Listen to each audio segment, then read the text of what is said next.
சாமானியர் நேர்கள் அனைவருக்கும் வணக்கம். இன்று நம்மோடு இணைந்திருப்பவர் தேசியமும் தெய்வீகமும் மிக முக்கியம், அதுதான் இந்தியாவின் ஆன்மா என்று பேசக்கூடிய ஒரு சில கட்சிகளில் ஒரு தலைவரான நேஷனல் சோசியலிஸ்ட் பார்ட்டி அவர்களுடைய தலைவர் சசிகிரண் அவர்கள் நம்மோடு இணைந்திருக்கிறார். அவரிடம் கேட்பதற்கு நிறைய இருக்கிறது. வாங்க டைரக்டா ஷோக்குள்ள போலாம். வணக்கம் சார். வணக்கம் சார். நீங்க எப்பவுமே பேசுற ஒரு கொள்கை என்னன்னா, தேசியம் தெய்வீகம், இந்த பாரத நாடு அப்படின்றது சிறந்த நாடாக இருக்க வேண்டும் அப்படின்னு நீங்க பேசுறீங்க. ஆனா சமீபத்துல ஆராசா அவர்கள் இந்த இந்தியா அப்படின்ற ஒரு கான்செப்டே போய் இது இந்தியான்றது ஒரு நாடே இல்ல அப்படின்ற ரீதியான கருத்துக்களை முன்வைத்திருக்கார். அதற்கு இரண்டு தரப்புல இருந்தும் விமர்சனங்கள் வருது. இது சரிதான், இது தவறுதான்ற மாதிரி வருது.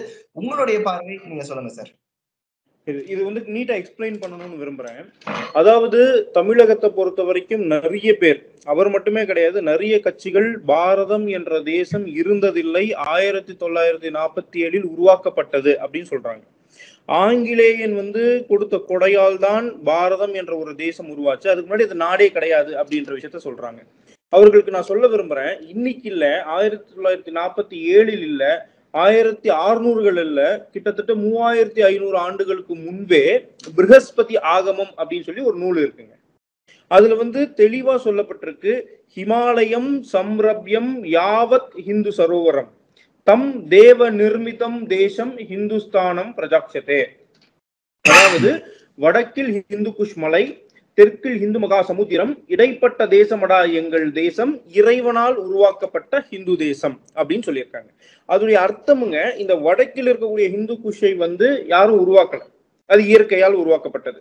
தெற்கில் இருக்கக்கூடிய ஹிந்து மகா சமுத்திரத்தையும் யாரும் உருவாக்கல, அது இயற்கையால் உருவாக்கப்பட்டது. இது இரண்டும் அரண்களாக நம்மை பாதுகாத்ததுனால் இந்த நிலம் ஹிந்துஸ்தானம் என்று அழைக்கப்பட்டுச்சு.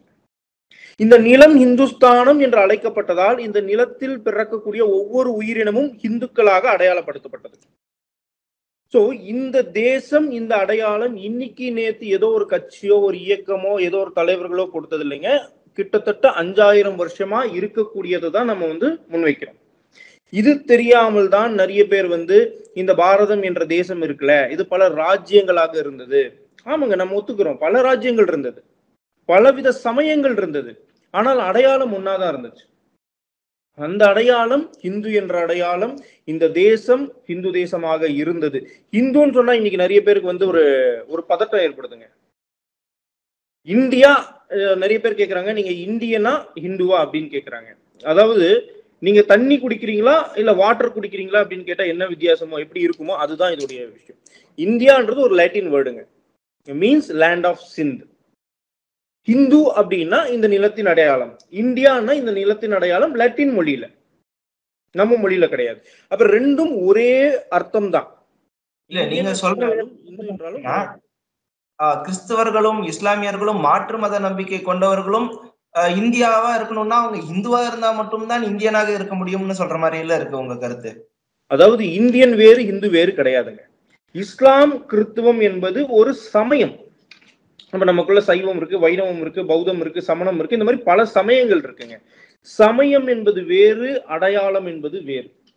இஸ்லாமியனாக இருந்தாலும் அல்லாவை வணங்கக்கூடிய ஹிந்து, கிறிஸ்துவனாக இருந்தாலும் இயேசுவை வணங்கக்கூடிய ஹிந்து. ஏனால் இந்த நிலப்பரப்பில் இருக்கக்கூடிய அத்தனை உயிரினங்களும் ஹிந்துன்னு சொல்றேன் நான், அத்தனை மனிதர்கள் சொல்லல. இப்ப ஆப்பிரிக்கால ஒரு எலிபென்ட் இருக்குங்க, ஒரு யானை இருக்குங்க, ஆப்பிரிக்கன் எலிபென்ட் தானே சொல்றீங்க.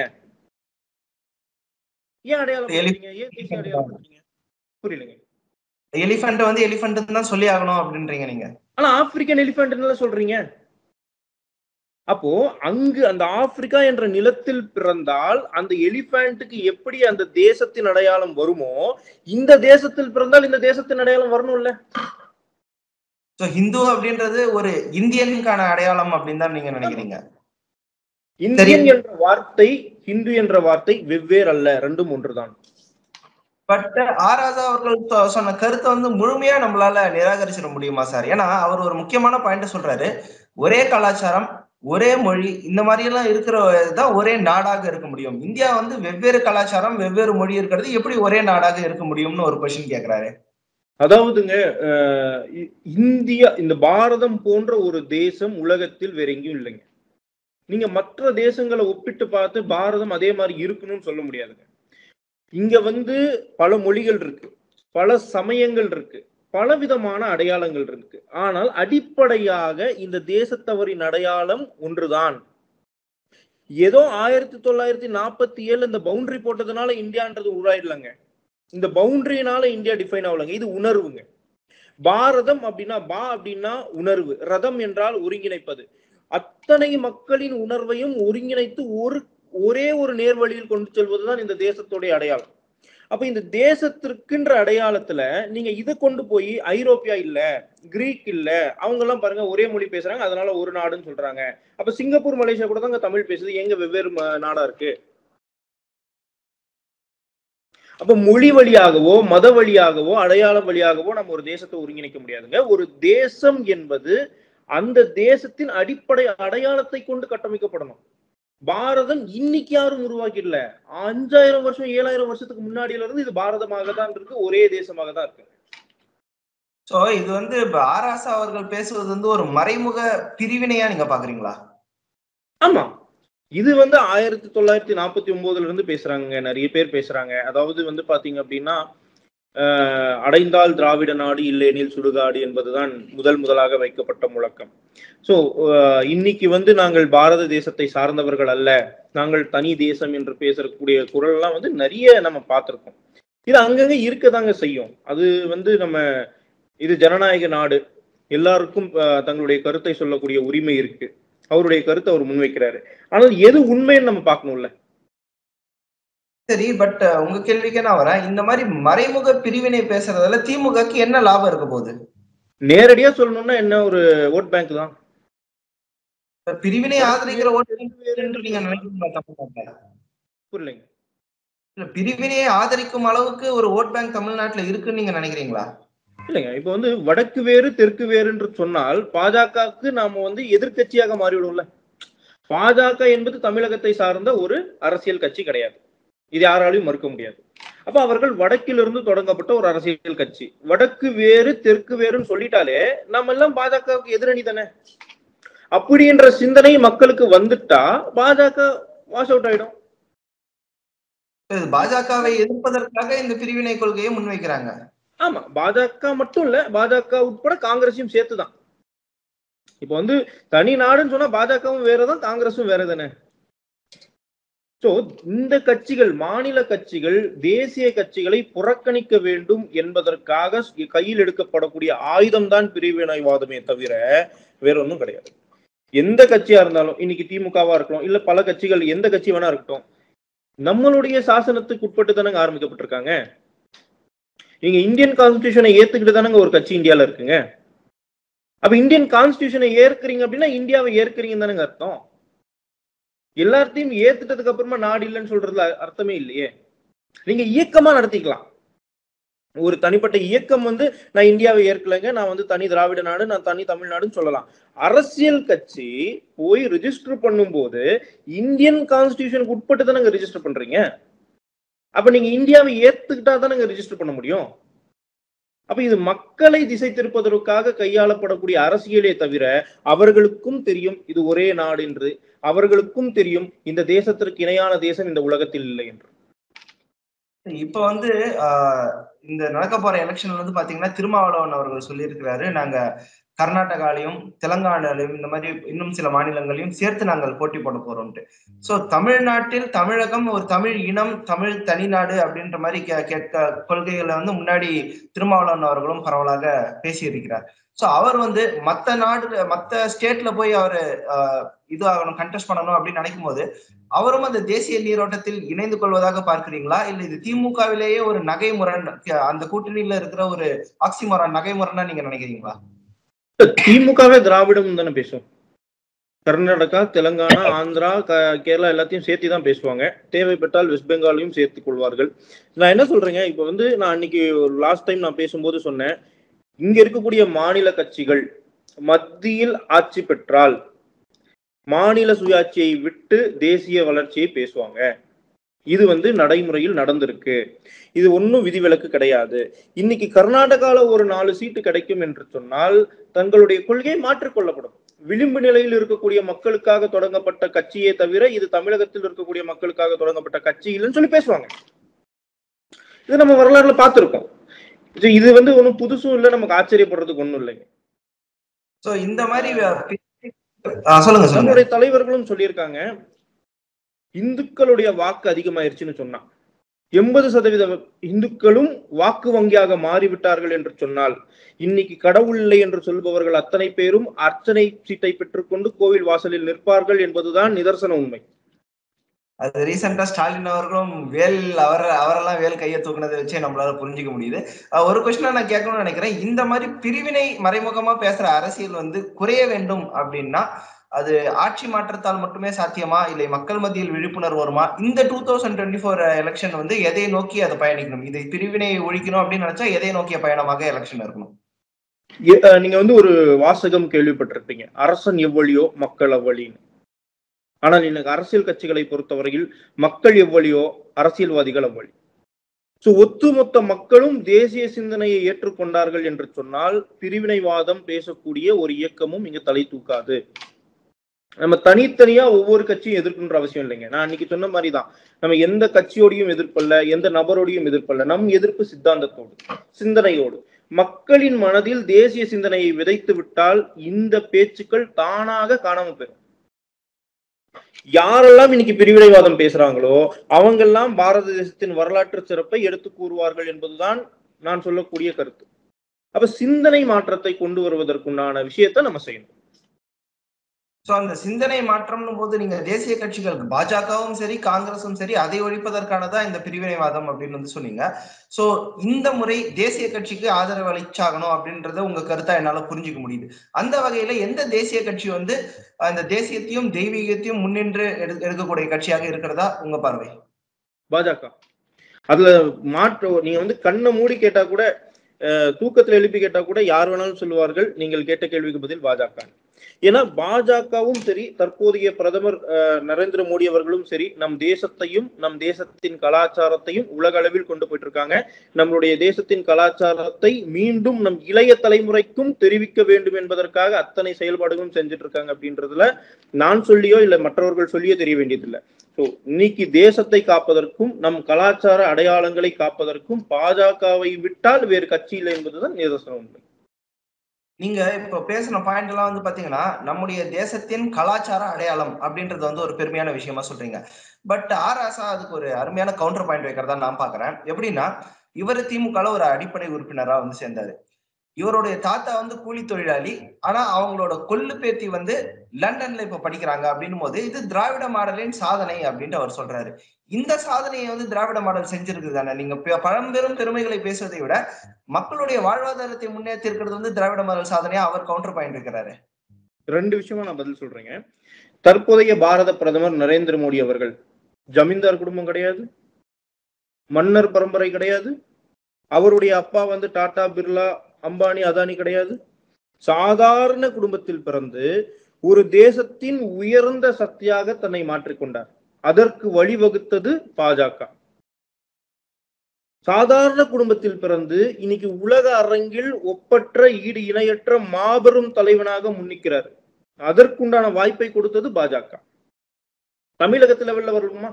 தமிழகத்திலே தற்போதைய மாநில தலைவர் அண்ணன் அண்ணாமலை அவர்கள் ஜமீன்தார் பரம்பரை கிடையாது. அவர் ஒன்னும் அரசியல் பின்புலம் கொண்டவர் கிடையாது. சாதாரண குடும்பத்துல பிறந்தாரு. தகுதி இருக்கக்கூடிய மக்களை தேடி கண்டுபிடித்து அவர்களுக்கு பதவி கொடுத்து அழகு பார்ப்பது பாஜகவும் தானே செஞ்சுட்டு இருக்கு. ஒண்ணு.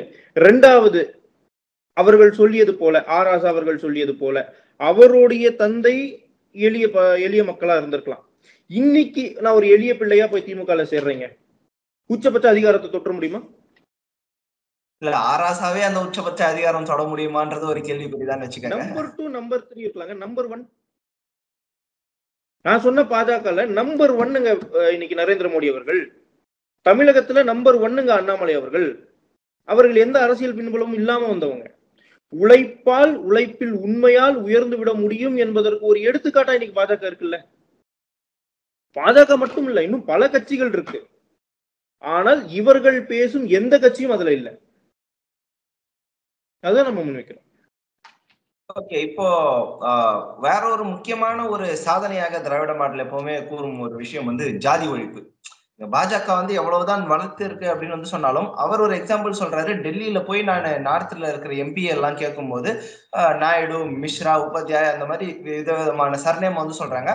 நம்மதுல பாத்தீங்கன்னா டிஆர் பாலு, தயாநிதி மாறன் அந்த மாதிரி சர்நேம் இல்லாத ஒரு எம்பிகளா இருக்கிறோம்னு. இது ஒரு திராவிட மாடலின் சாதனையாக நம்மளால பார்க்க முடியாதா? அவர் சொன்ன பெயருடைய சர்டிபிகேட் நேம் என்னங்க? டிஆர் பாலு அவர்களை சொல்றீங்களா? சர்டிபிகேட்ல என்ன பேர் இருக்குங்க? லோக்சபா வெப்சைட்ல நம்ம செக் பண்ணும்போது தள்ளிக்கோட்டை ராஜதேவர் பாலுன்னு தான் இருக்குது. உங்க கேள்விக்கு பதில் அதுலயே இருக்கு. இல்ல ஆக்சுவலா டிஆர் பாலுன்னு நம்ம வந்து அந்த ஜாதி பெயரை குறிப்பிடுவது நம்ம தவிர்க்கிறோம்ல. அதாவதுங்க, ஜாதி அப்படின்ற விஷயம் வந்து எப்ப வந்தது என்பதை நம்ம ஃபுல்லா பிரீஃபாவே பேசுவோம், பிரீஃபாவே விவாதிப்போம். இன்னைக்கு திமுக மட்டும் இல்லைங்க, எல்லா கட்சிகளும் ஒரு சீட்டு கொடுக்கும் போது எதை மையமா வச்சு சீட்டு கொடுக்குறாங்க? இல்ல ஈவன் ஆற்காடு வீராசாமி அவர்களே அதை சொல்லியிருக்காரு. ஜாதி வந்து மிகப்பெரிய ஃபேக்டரா இருக்குதுன்றது அவரு சொல்லியிருக்கிறாரு. நாம் வந்து ஜாதி, மொழி இதெல்லாம் கடந்து தேசிய சிந்தனையில் மக்கள் வர வேண்டும் அப்படின்னு சொல்றோம். ஆனால் நடைமுறையில் சில சிக்கல்கள் இருக்கு, அதையும் நம்ம ஏற்கிறோம். இதை அரசியல் படுத்தி அவர்கள் வந்து ஜாதியை எதிர்த்து விட்டார்கள், ஒழித்து விட்டார்கள் அப்படின்னு சொல்லுவதை வந்து ஏற்றுக்கொள்ளவே முடியாதுங்க. இன்னைக்கும் திராவிட கட்சிகளில் ஜாதி பார்க்கப்படுது. ஒண்ணு, ஜாதி என்பது வர்ணத்தின் அடிப்படையில வந்ததுங்க. வர்ணம் என்பது ரிக்வேதா 10வது மண்டலத்துல உருவாக்கப்பட்ட ஒரு விஷயங்க. நீங்க தெளிவா புரிஞ்சுக்கோங்க. ஒரு சமுதாயம் கட்டமைக்கப்படுதுங்க. ஒரு 4 ஃப்ரெண்ட்ஸ் இருக்காங்க. இப்ப இந்த 4 ஃப்ரெண்ட்ஸும் சேர்ந்து ஒரு சமுதாயத்தை கட்டமைக்கிறாங்க. நான் என்ன பண்றேன், ஒருத்தருக்கு வந்து தன்னுடைய ஞானம் இருக்குங்க. அந்த ஞானத்தை வைத்து இந்த சமுதாயத்தின் முன்னேற்றத்திற்கு சப்போர்ட் பண்ணுங்கன்னு சொல்றேன். இன்னொருத்தருக்கு நிர்வாக திறமை இருக்குங்க. அவர் அந்த நிர்வாக திறமையை வைத்து இந்த சமுதாயத்துடைய முன்னேற்றத்துக்கு சப்போர்ட் பண்ணுங்கன்னு சொல்றேன். இன்னொருத்தருக்கு புத்தி கூர்மை இருக்கு, பொருளாதார நிபுணத்துவம் இருக்கு, அவர்கள் அதை வைத்துக் கொண்டு இந்த சமுதாய மேம்பாட்டுக்காக சப்போர்ட் பண்ணுங்கன்னு சொல்றேன். இன்னொருத்தர் களத்தில் இறங்கி களப்பணி செய்து சமுதாய மேம்பாட்டுக்காக சப்போர்ட் பண்ணுங்கன்னு சொல்றேன். இந்த 4 பேரும் தங்களுக்குள்ள அந்த வேலைகளை பகிர்ந்துட்டாங்க. இந்த 4 பேரும் சேர்ந்து ஒரு சமுதாயத்தை கட்டமைக்கிறாங்க. இதுல யார் உயர்ந்தவர், யார் தாழ்ந்தவர்? இல்ல எல்லாருமே அது ஒரு ஃப்ரெண்ட்ஸா தானே நம்ம பாக்குறோம். எல்லாருமே சமத்துவமா தான் நம்ம பாக்குறோம். இங்க ஜாதி என்பதை கடந்து ஜாதியில் வேற்றுமை பார்ப்பது தவறு. நாம் எடுத்து வைக்கக்கூடிய விஷயம் அதுதான். இவர் உயர்ந்தவர், இவர் தாழ்ந்தவர், இவர் பிறப்பால் உயர்ந்தவர், இவர் பிறப்பால் தாழ்ந்தவர் அப்படின்ற விஷயத்த நம்ம 100க்கு 100% ஏற்றுக்கொள்ள மாட்டோம். அதை கடந்து ஜாதிகள் சில சில சடங்கு சம்பிரதாயங்களை பின்பற்றுறாங்களா அப்படின்னா விழிப்புணர்வு நம்ம கொடுப்போம். அதையும் தாண்டி அவர்களுடைய விருப்பமே தவிர நம்ம போய் நீங்க உங்க பேர் பின்னாடி ஏன் ஜாதி போடுறீங்கன்னு கேட்கறதுனால ஜாதி ஒழிஞ்சிரும், சிந்தனை மாறிடும் அப்படின்னு சொல்றத நம்ம ஏற்க மாட்டோம். சோ இப்ப ஜாதி ஒழிப்பு அப்படின்றதுக்கு வந்து தேசிய சிந்தனை ஒரு முக்கிய புள்ளியாக இருக்கும் நீங்க நினைக்கிறீங்களா? நிச்சயமா. ஒரு உதாரணத்துக்கு சொல்றேன், இன்னைக்கு ராமருடைய பிராண பிரதிஷ்டை நடந்ததுங்க. எந்தெந்த ஜாதி உள்ள போச்சாங்க? எல்லா இன்ஃபேக்ட் நரேந்திர மோடி அவர்கள் தான் அந்த பிராண பிரதிஷ்டையை பண்றாங்க. அவங்க வந்து கருவறைக்குள் நுழையக்கூடாதுன்னு சொல்ற மாதிரி எல்லாம் எதுவும் கிடையாது. அவர் தான் அதை பண்ணாரு. கூடவே மோகன் பகவத் இருந்தாரு, ஆனந்திபென் பட்டேல் அவர்களும் இருந்தாங்க. சோ எல்லா ஜாதியும் ஜாதியை கடந்து ஈவன் வக்ஃப் போர்டு அன்னைக்கு இருந்தாங்க. ஜாதியை கடந்து, மதத்தை கடந்து, மொழியை கடந்து தேசத்தின் அடையாளத்துக்கு எல்லாருமே ஒன்றிணைஞ்சாங்க. அப்ப தேசிய சிந்தனையும் தேசிய அடையாளமும் வரும் பொழுது ஜாதி, மத, மொழி, இனம் எல்லாமே தவிர்க்கப்பட்டுரும். அதுதான் நம்ம வலியுறுத்துறோம். அது பேருக்கு பின்னாடி இருக்கிறதுனால மாற்றம் வரும்ன்றதை நான் நம்ப மாட்டேன். ஓகே, சோ பேரு பின்னாடி இருந்தாலும் அடிப்படை மாற்றம்ன்றது மனசுல இருந்து வரணும்னு நினைக்கிறீங்க. சரி, ஓவராலா விட்டுருங்க. இதே ஜாதியை பத்தி தான் ஒரு மேட்ரு. ஏன்னா ராமாயணத்துல வந்து நாங்கள் 4வரோடு 5வரானோம், 5வரோடு 60ஆனோம் அப்படின்ட்டு ராமர் அவர்கள் சொன்னது வந்து இதுதான் மனித குலத்தின் இது போற்றுதற்குரிய விஷயமாக இருந்தால் அது நான்சென்ஸ் சீ அப்படின்ற வார்த்தையெல்லாம் ஆராசா பிரயோகப்பட்டிருந்தாரு. இதை பத்தி நீங்க என்ன பாக்குறீங்க? ராமாயணம் மகாபாரதம் என்பது இதிகாசம். இதிகாசம்னா லைவ் கமெண்ட்ரி அப்படின்னு அர்த்தம். இன்னைக்கு ஒரு கிரிக்கெட் மேட்ச் நடக்குதுங்க, இதை லைவா கமெண்ட்ரி பண்றாங்க, அதை வந்து ஸ்டோர் பண்றாங்க. நீங்க ஒரு 10 வருஷம் கழிச்சு பார்க்கும்போது கூட அந்த மேட்ச்ல என்ன நடந்ததுன்னு உங்களுக்கு தெரியும். யார் ஜெயிக்க போறாங்கன்னு தெரியாது கமெண்ட்ரி நடக்கும்போது. கரெக்டுங்களா? அப்ப 2 பேருக்குமே என்ன நடக்குதுன்றதை பேஸ் பண்ணி தான் கமெண்ட்ரி கொடுப்பாங்க. அப்படிப்பட்டதுதான் இதிகாசம். அதனாலதான் ராவணனை பின்பற்றக்கூடிய மக்கள் இருக்காங்க, கர்ணனை பின்பற்றக்கூடிய மக்கள் இருக்காங்க. இது புராணங்கள்ல நடக்காது. ஏன்னா புராணம் என்பது ஒரு மூவி மாதிரி வச்சுக்கோங்களேன், ஒருத்தரை மையப்படுத்தி எழுதுவது. அங்க இன்னொருத்தருக்கு ஆப்ஷனே கிடையாது. வரலாறு என்பது ஒருவர் வாழ்ந்து முடிந்த பின்பு எழுதுவது. இதெல்லாம் அத்தன்டிக் டேட்டாவை நீங்க எடுத்துக்கிறீங்கன்னா, இதிகாசம் என்பது த மோஸ்ட் அத்தன்டிக் டேட்டா. நடக்கும் போது எழுதுறது, அதுல எதுவுமே மாத்திட முடியாது. அப்போ ராமாயணத்தில் ராமர் ஜாதி பார்த்தாரா அப்படின்னா அவர் எந்த இடத்துலயும் பார்க்கல. அவர் மனிதனை மனிதனாதான் பார்த்தார். பிறப்பால் உயர்வு தாழ்வு கொள்தல் கூடாது, ஒருவன் மனிதனுக்கு உயர்வு தாழ்வு என்பது தான் செய்யும் செயலால் வரும் என்பதை உலகிற்கு நிரூபித்தவர் ராமர். பல பிரச்சனைகள் வந்தாலும் எந்த இடத்திலுமே தன்னுடைய சுயத்தை இழக்காம மக்களுக்கு எது நல்லதோ, தேசத்திற்கு எது நல்லதோ, தர்மத்திற்கு எது நல்லதோ அதை நடைமுறைப்படுத்தியவர் ஸ்ரீராமர். அதனாலதாங்க அவர் பாரத தேசத்தின் ஈடு இணையற்ற அடையாளம்னு சொல்றோம். இன்னைக்கு அவர் சொல்றாரு, கம்பராமாயணத்தை படித்து விட்டு ராமர் இவர்களை ஏற்றுக்கொண்டார், அப்போ ஜாதி மதம் ராமர் பார்க்கல, அது மத நல்லிணக்கம். இன்னைக்கு நீங்க பேசுறீங்க ஜாதி மதத்தை ராமருடைய கோஷத்தை வைத்தே நீங்க பிரிவினைவாதம் பேசுறீங்க அப்படின்னு அவர் சொல்றாரு. அந்த அடிப்படையில தான் அவர் சொல்ல வர்றாரு. நம்ம தான் சொல்றோமே, ஸ்ரீராமரை ஏற்றுக்கொண்டாலே உங்களுக்கு தெளிவாக தெரிந்துவிடும் தர்மம் எதுவோ அந்த பக்கம் நிக்கணும். அவர் அப்படித்தான் நின்னார். அதுதான் ராமராஜ்யம் சொல்றோம். அந்த ராமராஜ்யத்தை இன்னைக்கு மீண்டும் பாரத தேசத்தில் நடைமுறைப்படுத்தி கொண்டிருப்பவர் தற்போதைய பிரதமர் நரேந்திர மோடி அவர்கள் என்பது எந்த விதத்திலும் மிகையாகாது. அதுதான் அவர் கொடுத்துட்டு இருக்காரு. அவர் யாரையும் ஜாதி பார்க்கல, யாரையும் மதம் பார்க்கல, யாரையும் மொழி பார்க்கல. பாரத தேசத்தின் குடிமகனாக இருந்தால் போதும், அவரை உயர்த்தி விட அத்தனை விஷயங்களும் அவர் செஞ்சுட்டு தானே இருக்காரு. அதனாலதான் சொல்றோம், ராமரின் வாரிசாக இன்னைக்கு தற்போதைய பிரதமர் இருந்துகிட்டு இருக்காரு. ராமர் என்பவர் இப்படி வாழ்ந்தவர் என்பதுதான் நம்மளும் சொல்றோம். அவர் எந்த இடத்துலயும் ஜாதி பார்க்கலங்க, எந்த இடத்துலயும் மொழி பார்க்கலங்க, எந்த இடத்துலயும் மதம் பார்க்கலங்க. மானுட நேயம் பேசினார், தேச நலன் பேசினார், தர்மத்தை பேசினார். அததான் இன்னைக்கு நம்மளும் பேசுறோம். மிகச்சிறந்த ஒரு பாயிண்டாக பாக்குறேன் சார். ஏன்னா ராமராஜ்யத்தை மோடி அவர்கள் அழித்துக் கொண்டிருக்கிறார் அப்படின்றது ஒரு உண்மையான புதிய ஒரு கண் பார்வையாக நான் பார்க்கிறேன். என்னுடைய குறுக்கீடு இல்லாமல் ராஜா அவர்கள் பேசியதை பற்றி ஒரு கமெண்டாக, ஒரு பதிலடியாக நீங்க ஏதாவது கொடுக்கணும் அப்படின்னு நினைச்சீங்கன்னா குறுக்கீடு இல்லாம நீங்க கொடுக்கலாம் சார். அவர் மட்டும் இல்ல, அவரை போன்ற பல பேர் இன்னைக்கு பாரத தேசம் ஒரு தேசம் இல்லை அப்படின்ற பரப்புரையும், பாரத தேசத்தில் இருக்கக்கூடிய தற்போதைய பாஜக என்னும் இயக்கம் ஜாதி வாரியாக தான் செயல்படுகிறது என்ற பரப்புரையும் மேற்கொண்டுட்டு தான் இருக்காங்க. கோயபல் சொல்லியது போல, ஒரு பொய்யை 100 தடவை சொன்னால் உண்மையாயிரும் அப்படின்னு சொல்லி கோயபல் சொல்லியிருப்பாருங்க. அதைத்தான் இன்று வரைக்கும் அத்தனை கட்சிகளும் பின்பற்றிட்டு இருக்காங்க. நாம் என்ன செய்யணும் அப்படின்னு சொன்னால், உண்மையை உறக்க சொல்லணும். ஒரு பொய்யை 100 தடவை சொன்னால் அது உண்மையாகலாம். ஒரு உண்மையை 100 தடவை உறக்க சொன்னால் அது புரட்சி ஆகும். அந்த புரட்சி தான் நாம் தேசத்தில் இப்போது கொண்டு வரணும். எது உண்மைங்க? இந்த தேசம் ஒரே தேசம், இன்னைக்கு நேத்து கிடையாதுங்க. 5000 வருஷத்துக்கு முன்னாடில இருந்து நம்ம கிட்ட எவிடன்ஸ் இருக்கு, இது ஒரே தேசம். இந்த தேசத்தில் இருக்கக்கூடிய தற்போதைய ஆளுங்கட்சியாக இருக்கக்கூடிய பாஜக ஜாதியை முன்னிறுத்தல. அத்தனை ஜாதிகளுக்கும் அத்தனை மதத்திற்கும் மக்கள் அத்தனை பேரும் பாரதத்தை யார் ஆதரிக்கிறார்களோ அத்தனை பேரையும் ஆதரித்துக் கொண்டு கையை பிடித்து அழைத்து செல்கிறார்கள் என்பதுதான் உண்மை. இந்த 2 உண்மையையும் உறக்க சொல்ல வேண்டிய கடமை தேசியவாதிகளாக இருக்கக்கூடிய அத்தனை பேரையும் சாப்பிடும். சோ தேசியவாதிகளாக இருக்கக்கூடிய நாம் அத்தனை பேரும் ஒருங்கிணைந்து இந்த உண்மையை உறக்க சொல்வோம், புதிய புரட்சியை படைப்போம், அதன் மூலியமாக உன்னத பாரதத்தை அடைவோம் என்பதை கூறிக்கொண்டு வாய்ப்பளித்த அத்தனை பேருக்கும் நன்றி தெரிவித்துக் கொண்டு நன்றி. மிக்க நன்றி சார். மக்களே, ஆக்சுவலா சசிகரன் அவர்கள், தேசிய பொது உடைமை கட்சியின் தலைவர் சசிகரன் அவர்கள் கூறியுள்ள முக்கியமான கருத்துக்கள் என்ன அப்படின்னு பார்த்தோம்னா, ஆரம்பத்திலேயே ஆராசா அவர்களுடைய ஸ்ட்ரைக்கு கவுண்டர் ஸ்ட்ரைக் அவர் கொடுத்திருக்காரு. அதுவும் சாதாரணமாக வாய்ப்பேச்சாக சொல்லாமல் ஆதாரத்தோடு 5000 வருடங்களுக்கு முன்பிருந்தே பாரதம் பாரதமாக தான் இருக்கிறது அப்படின்றது சொல்லியிருக்காரு. மிக முக்கியமான ஒரு விவாதத்தையும் அவர் கிளப்பி இருக்கிறாரு. TR பாலு அந்த மாதிரி பேர் மென்ஷன் பண்ணும்போது ஜாதி பேர் ஒளிந்து விட்டது அப்படின்னு சொல்ற திமுக, அதே இடத்துல லோக்சபால சர்டிபிகேட்ல அவங்களோட பேர் என்ன வச்சிருக்காரு அப்படின்ற ஒரு கொஸ்டின், இது நிச்சயமாக விவாதமாக மாற வேண்டும் அப்படின்னு பாக்குறோம். கடைசியாக மிக மிக முக்கியமான ஒரு பாயிண்ட் என்னன்னா, தேசிய நீரோட்டத்தில் இணைவது மூலமாக தான் இந்த ஜாதி ஒழிப்பை நம் அமல்படுத்த முடியும். ஜாதி ஒழிப்பை அமல்படுத்த வேண்டும் என்றால் ராமராஜ்யத்தை வழங்கி கொண்டிருக்கும் மோடி அவர்கள் மீண்டும் பாரத பிரதமராக அமைவது வர வேண்டியது அவசியம் அப்படின்னு சொல்லியிருக்காரு. மோடி அவர்கள் ராமராஜ்யத்தை அழித்துக் கொண்டிருக்கிறார் என்பதை ஆணித்தரமாக முன்வைத்திருக்கிறார் தேசிய பொது உடைமை கட்சியின் தலைவர் சசிகரன் அவர்கள். மீண்டும் இன்னொரு அதிரடி கருத்தோடு நாம் சந்திப்போம். அதுவரை உங்களிடமிருந்து விடைபெறுவது விக்னேஷ்.